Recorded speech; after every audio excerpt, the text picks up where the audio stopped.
How should we properly interpret NFL passer rating for better analytics?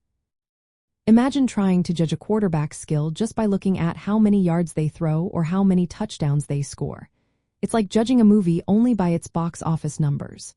To get a clearer picture, we need a better tool. That's where the NFL passer rating comes in. It's a number that combines for key passing stats into one score. But how do we interpret it correctly? And how can it help us understand a quarterback's true performance?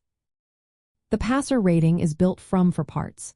First is completion percentage, which shows how accurate a quarterback is.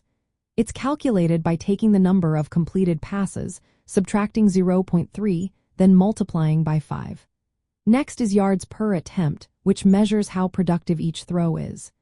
It's found by taking total yards divided by attempts, subtracting 3, then multiplying by 0.25. The third part is touchdown percentage, which is simply the number of touchdowns divided by attempts, then multiplied by 20. Lastly, interception percentage penalizes turnovers. It's calculated by taking 2.375 minus the number of interceptions divided by attempts times 25. Each of these parts is capped between 0 and 2.375 to prevent outliers from skewing the score. These four components are then added, divided by 6, and multiplied by 100 to produce a number between 0 and 158.3. A perfect score of 158.3 means flawless passing efficiency. But understanding the passer rating fully requires knowing its limits. It doesn't consider dropped passes, the skill of receivers, or how well the offensive line protects the quarterback. It also counts yards after catch as part of yards per attempt, which can inflate the rating without the quarterback directly earning those yards.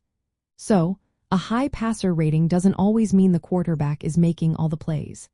It's a useful snapshot but not the whole story. Because the formula is the same across the league, passer rating allows us to compare quarterbacks fairly. Still, it's best used alongside other stats that show game situations, like how often a quarterback faces pressure or throws under duress. For example, metrics like the quarterback rating from ESPN or advanced analytics that factor in play difficulty give us a fuller picture. To use passer rating effectively in analytics, start with it as a baseline. Look at how it trends over multiple games or seasons to see if a quarterback is improving or struggling. Combine it with data on pressure rates, receiver separation, and game context to understand decision-making and accuracy better.